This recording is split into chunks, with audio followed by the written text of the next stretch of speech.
Amados irmãos, a paz do Senhor Jesus Cristo. Vou trazer mais uma palavra para abençoar a tua vida nesta noite. Hoje, um texto bastante conhecido, a parábola do rico e Lázaro. Está aqui em Lucas, capítulo 16, do verso 19 ao 31. Ora, havia um homem rico, que vestia-se de púrpura e de linho finíssimo. Vivia todos os dias regalada e esplendidamente. Havia também um certo mendigo, chamado Lázaro, que jazia cheio de chagas à porta daquele. Desejava alimentar-se com as migalhas que caíam da mesa do rico, e os próprios cães vinham lamber-lhes as chagas. E aconteceu que o mendigo morreu, e foi levado pelos anjos para o seio de Abraão. E morreu também o rico, e foi sepultado. E no Hades ergueu os olhos, estando em tormentos, e viu ao longe Abraão e Lázaro no seu seio. E clamando disse: Abraão, meu pai, tem misericórdia de mim, e manda Lázaro que molhe na água a ponta do seu dedo e me refresque a língua, porque estou atormentado nessa chama. E disse, porém, Abraão: Filho, lembra-te que recebeste teus bens em tua vida, e Lázaro somente males. E agora este é consolado, e tu atormentado. E além disso está posto um grande abismo entre nós e vós, de sorte que os que quisessem passar daqui para vós não poderiam, e nem tampouco os de lá passar para cá. E disse ele: Rogo-te, pois, ó Pai, que o mandes à casa de meu pai, pois tenho 5 irmãos, para que lhes dê testemunho, a fim de que não venham também para este lugar de tormento. Disse-lhe Abraão: Eles têm Moisés e os profetas, ouçam-nos. E disse ele: Não, Abraão, meu pai, mas se algum dos mortos fosse ter com eles, arrepender-se-iam. Porém Abraão lhes disse: Se não houve a Moisés e aos profetas, tampouco acreditarão ainda que algum dos mortos ressuscite. Então aqui é uma história de 2 homens. Um sendo identificado apenas como rico, e outro chamado de Lázaro. A palavra Lázaro em hebraico significa Deus é meu socorro. Esses homens tiveram uma vida diferente aqui na terra. O rico, como descreve o versículo 19, vestia-se de púrpura e de linho finíssimo e vivia todos os dias regalada e esplendidamente. Alguém pode não entender púrpura, linho finíssimo? Eram os ricos daquela época. É como se hoje fosse morar nos bairros mais bacanas, ter os carros mais possantes e outras coisas mais. Então era rico. Ele viveu tudo que uma pessoa, materialmente falando, gostaria de ter nessa terra. E o segundo personagem, o Lázaro, era um mendigo que tinha, além de ser mendigo, aí não diz o porquê ele é mendigo, às vezes o mendigo ele se tornar mendigo porque ele tinha algum tipo de doença, aqui fala em chagas, talvez possa ser até que ele fosse leproso, mas a Bíblia não diz, não vamos afirmar, e ele ficava ali cheio de chaga à porta do rico e tentava comer das migalhas que caíam da mesa do rico, e os próprios cães vinham lamber as chagas. Então foram 2 vidas aqui na terra diferentes. E aí aconteceu, ambos morreram. A Bíblia fala primeiro Lázaro morreu, e a Bíblia diz aqui que ele foi direto para o seio de Abraão. E o rico foi sepultado. Eles foram para um lugar, não vou entrar numa explicação teológica mais profunda, né? Mas o Hades era o lugar dos mortos. Tendo ali naquele primeiro momento, antes da ressurreição de Cristo, uma parte onde estavam os mortos que fizeram a vontade do Senhor e estavam aqui no lugar chamado Seio de Abraão, e os que não fizeram a vontade do Senhor, que estavam no lugar de tormento. Entre eles, depois, o próprio Abraão explica, tem um abismo muito forte, muito grande. Difícil, impossível, melhor dizendo, que alguém transpassasse de um lado para o outro. Depois nós vamos comentar isso aqui.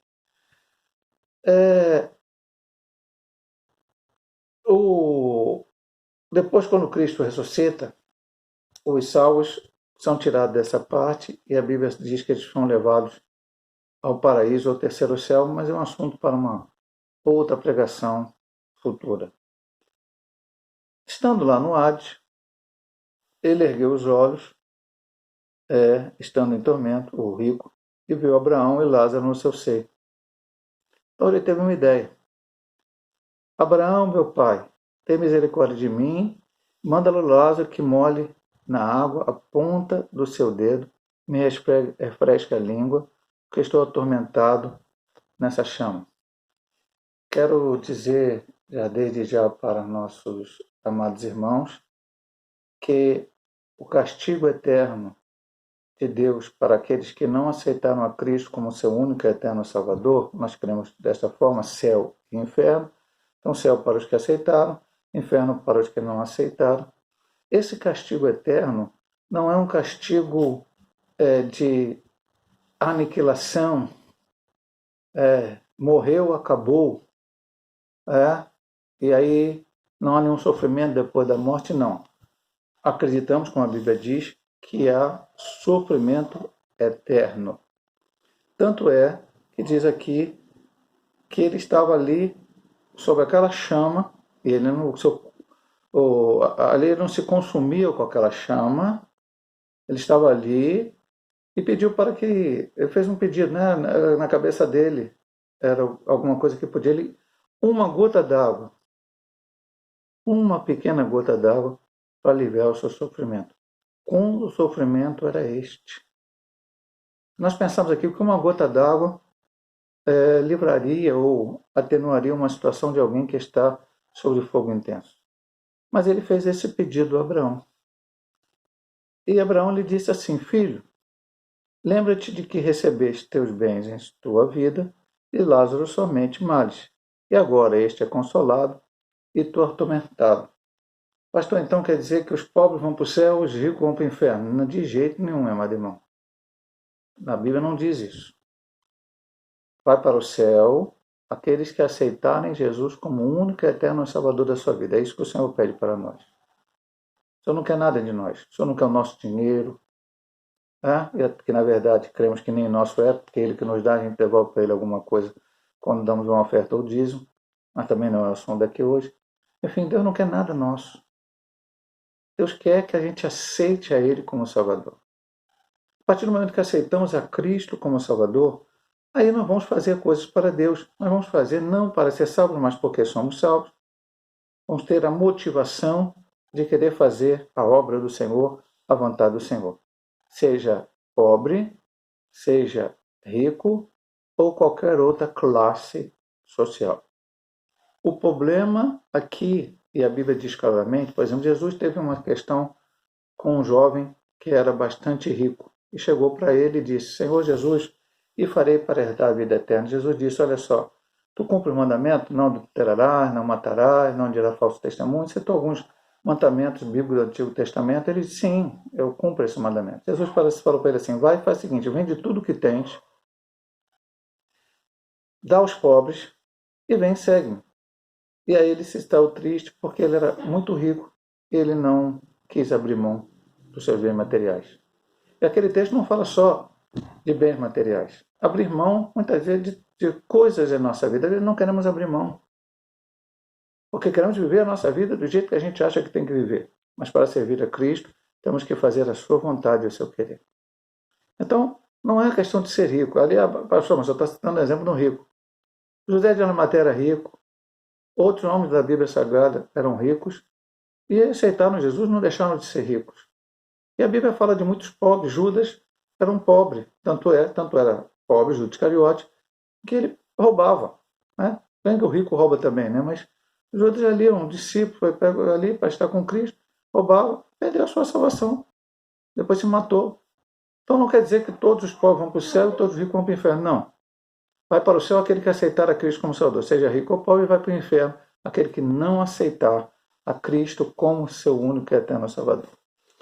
E aí o Abraão fala uma outra coisa para ele. Além disto, há posto um grande abismo entre nós e vós, de sorte que os que quisessem passar daqui para vós não poderiam nem tampouco de lá passar para cá. Eu quero dizer uma coisa para você nesta noite. Está vendo a nossa palavra aqui, nossa reflexão. A morte é o fim. A Bíblia diz em Hebreus 9:27. Cabe ao homem morrer uma só vez. E depois disto vem o juízo. É a Bíblia Sagrada. É a palavra de Deus. A morte terminou a vida aqui. E antes de morrer, é que nós temos que tomar a nossa decisão. E esta decisão é colocada simples para nós. Deus colocou para nós e tem levado os seus pregadores, os seus homens de Deus, a pregarem isso desde que Cristo esteve nessa terra. Foram os apóstolos, foi Paulo depois, que também se tornou apóstolo, e todos os homens de Deus, missionários, pregaram. E hoje também continuam pregando a palavra de Deus. É simples. O homem só precisa aceitar a Jesus como Salvador de sua vida. Nada mais. E aí o Senhor entra na vida dele, o faz uma nova criatura, transforma a sua vida, ele então passa a fazer a vontade do Senhor. Não tem. Depois que morreu, não tem mais como solucionar. Quem está no lado da salvação não pode passar para o lado da perdição, quem está no lado da perdição não pode passar para o lado da salvação. E o próprio texto vai nos dizer isso aqui adiante. Aí ele disse, então, já que não dava para ele resolver o seu problema, ele entendeu que agora já não tinha mais solução para ele, então ele pediu uma outra coisa para Abraão. Ele disse, rogo, pois, ao pai, que o mandes à casa de meu pai, pois tenho 5 irmãos, para que lhes dê testemunho, a fim de que não venham também para este lugar de tormento. A situação era tão difícil para ele, que ele já estava pedindo, ele fez um pedido, para que o Lázaro possa voltar lá na terra e pregar para os meus irmãos, para que eles não venham para este lugar. Mas os mortos, eles não voltam a esta terra. A Bíblia é clara quanto a isso. Os mortos não voltam a esta terra. E o Senhor disse para ele, o Abraão disse para ele, melhor dizendo, eles têm Moisés e os profetas, ouçam-nos. Jesus estava falando, a parábola estava sendo contada, ainda no início do Novo Testamento. Nós não tínhamos ali os evangelhos, o livro de Atos Apóstolos, não tínhamos as cartas escritas e nem mesmo o Apocalipse. Então, as escrituras que aquelas pessoas tinham eram o Antigo Testamento que apontavam para o Cristo. Então ele disse, olha só, eles têm Moisés e os profetas. Tudo que precisavam saber está escrito, de Gênesis a Malaquias. Eles precisam ouvir aquilo que está escrito na palavra de Deus. Eu quero dizer uma coisa para você, meu amado irmão, minha amada irmã, aquele que está lá ouvindo essa pregação. Muitas pessoas escrevem muitas coisas. Muitas pessoas dizem até ter revelações sobre algumas coisas e escrevem livros, escrevem coisas, fundam religiões, mas a única religião verdadeira é aceitar a Cristo como único e eterno Salvador de sua vida. É Jesus que pode mudar a nossa vida. Os homens passam. Essas palavras que são ditas passam, mas a palavra de Deus ela não passa. Está aí. Então, procure na Bíblia Sagrada o teu ensinamento. Ah, mas fulano disse que tem isso, tem aquilo, pode ter uma outra opção, os mortos voltam, ou... Não. Fica com a Bíblia Sagrada, com a palavra de Deus. A Bíblia Sagrada já nos deixou tudo que precisamos saber. Outro dia até li aqui para os irmãos um texto que está lá em João capítulo 20. Os sinais que estão contidos aqui no livro, na Bíblia Sagrada, já são suficientes para a gente possa entender que Jesus Cristo é o Salvador. Não precisa mais nada. Ah, pastor, se eu não ler nenhum outro livro, leia, meu amado irmão. Lê o livro, lê a Bíblia comentada, lê muitas outras coisas, lição da Escola Bíblica Dominical, enfim, mas nada disso tem inspiração igual à da Palavra de Deus. A Palavra de Deus é esta. Os outros textos que a gente lê é apenas para complementar um estudo. Alguns a gente concorda, outros não, mas a Palavra de Deus é aquela que permanece para sempre. Passarão os céus e a terra, diz a palavra do Senhor onde passar. Tem Moisés e os profetas, ouça-nos. Então, quando você está aqui na terra, ouça a palavra de Deus. Se você ainda não aceitou Jesus como teu Salvador, os pregadores, os homens de Deus, as mulheres de Deus estão pregando. Estão falando aí. Porque depois que morrer não adianta. Alguém voltar para falar de mim, não vai voltar. Não vai acontecer isso, tem que ser aqui, a decisão tem que ser hoje. Se hoje ouvides a voz do Espírito Santo, não endureçais os vossos corações. Ladrão na cruz aceitou a Jesus na última oportunidade da sua vida. Ele disse para o Senhor Jesus, lembra-te de mim quando entrar no teu reino. E Jesus disse para ele, hoje mesmo estarás comigo no paraíso. Então, na verdade, enquanto a vida, como isso não é bíblico, né? Mas quanto a vida, há esperança. Quanto à vida, ainda há chance. O homem precisa entregar a sua vida a Cristo. Ele disse assim, ele tentou argumentar com Abraão. Não, Abraão, meu pai. Mas se algum dos mortos fosse ter com eles, arrepender-se-iam. Mas uma vez ele insistiu que as pessoas seriam mais suscetíveis a ouvir uma mensagem de alguém que morreu e voltou do que ouvir a palavra de Deus. Não. Moisés está morto, mas o que ele escreveu foi inspirado pelo Espírito Santo. Os profetas estão mortos, mas o que ele escreveu foi inspirado pelo Espírito Santo. Mateus, Marcos, Lucas, João estão mortos. Paulo também, mas o que ele escreveu foi inspirado pelo Espírito Santo. E é isso aqui que nos basta para entender o plano de salvação do Senhor Jesus Cristo. Não é ter contato com o morto, não é ter contato com outro ser, outra situação. Não. É a palavra de Deus. E aí o Abraão termina dizendo assim, se não houve a Moisés e os profetas, tampouco acreditarão ainda que alguém dos mortos ressuscite. Porque, na verdade, ele disse para voltar. Ele não disse que forma voltaria. Então Abraão falou assim, ainda que Lázaro ressuscite, volte à vida, e não volte como Maria, não volte como João, não volte como Pedro, não, volte como Lázaro. Ressuscite. E, de repente, as pessoas, caramba, mas o Lázaro morreu, foi enterrado, e agora ele ressuscitou, ele está vivo aqui. A Bíblia fala de várias ressurreições. Jesus ressuscitou pessoas. Há um texto assim maravilhoso do Antigo Testamento. O profeta Eliseu tinha sido enterrado e o pessoal estava vindo para fazer um sepultamento e algum inimigo veio de luta ali, de guerra, e eles correram e jogaram o corpo daquele homem no túmulo de Eliseu. E quando aquele corpo teve contato com os ossos de Eliseu, ele ressuscitou. Maravilha, milagre de Deus. Não foi Eliseu que ressuscitou ninguém, porque Eliseu não ressuscitou. Eliseu orava, pedia a Deus, ele orou, e Deus ressuscitou o filho da Sunamita, Elias orou, e Deus ressuscitou o filho da viúva de Sarepta. Muitos milagres aconteceram no Antigo Testamento. Paulo, no Novo Testamento, orou, e Eutico foi ressuscitado. Sim. Mas depois, quando morre, ainda que ressuscitasse e voltasse, olha, eu estive lá no céu.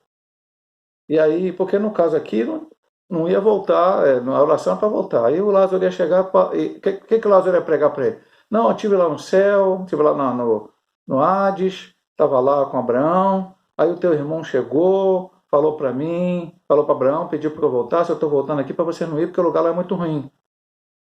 Se eles não quisessem acreditar, não iam acreditar. Não estão acreditando em Moisés, não estão acreditando na palavra de Deus. Quando o homem coloca o seu coração duro, ele não aceita a palavra de Deus. Então não adiantaria nem alguém ressuscitar e vir. Porque a única maneira do homem, depois de morrer, voltar a essa terra, aquele que ressuscite. Nós um dia vamos ressuscitar. Eles estão mortos, vão ressuscitar, os vivos serão transformados, estaremos para sempre com o Senhor. É a promessa da palavra de Deus. Isso vai acontecer brevemente, porque Jesus está voltando para arrebatar a sua igreja. Mas temos aqui o testemunho da palavra de Deus. Vamos ficar com ele. Vamos ouvir este evangelho. Vamos confiar nesta palavra. Não há outro evangelho. Este é o evangelho de Cristo. Se vier um anjo do céu pregar uma palavra diferente dessa, disse Paulo aos Gálatas, seja anátema, maldição. Esta é a palavra de Deus. Fique com a palavra. Fique com aquilo que Deus revelou e você será abençoado. O carcereiro de Filipe chegou para Paulo e Silas e falou: Senhor, o que faço para ser salvo? Ele falou: crê no Senhor Jesus Cristo e será salvo tu e tua casa. Somente isso. E ele creu. E levou eles para casa e ele batizou ali tanto o carcereiro como toda a sua família. Que coisa maravilhosa. Cristo veio para salvar. Cristo veio e deu a sua vida na cruz do Calvário para trazer a salvação e a vida eterna para todos aqueles que nele crerem. Deus possa abençoar a tua vida nessa noite através desta palavra. Eu vou estar orando mais uma vez para que Deus te abençoe. Pai amado, te agradeço pela tua palavra. Te agradeço pelas tuas bênçãos. Te agradeço por essa tão grande salvação, Senhor Deus. Obrigado, Senhor Deus. Brevemente o Senhor Jesus estará voltando para buscar a sua igreja. Nós estaremos para sempre contigo, Pai. Mas não queremos ir sozinhos, Senhor Deus. O Senhor não criou o homem para ir para o inferno. O inferno foi criado para o diabo e seus anjos. Mas, infelizmente, muitos têm ficado, Senhor Deus, com seus corações presos, Senhor Deus, com seus corações amarrados e não te aceitam. Pai amado, mas essa noite, ao ouvir esta palavra, aqueles que vão ouvir, Senhor Deus, através do YouTube, que vão ouvir através do Facebook, ainda não te aceitaram como Salvador, possam te aceitar, possam entregar a sua vida a ti, ó Pai. E o Senhor possa estar operando o teu milagre para a glória do teu nome. Estão enfermos, o Senhor vai curando nesta noite, estão precisando da vitória, o Senhor vai abrir as portas, porque o Senhor é um Deus de milagre, um Deus de poder, um Deus de maravilha, Senhor Deus. Mesmo passando uma vida de muita tribulação, como passou Lázaro em toda a sua vida, mas depois ele foi ali gozar no seio de Abraão. Um dia nós também estaremos ali, ó Pai, gozando no paraíso contigo para sempre, Senhor. Fica conosco, nos abençoa nesta noite. Eu sou a tua igreja. Te peço em nome de Jesus. Amém. Deus possa te abençoar, meu amado irmão, minha amada irmã, e a todos aqueles que vão ouvir esta palavra nesta noite, em nome de Jesus.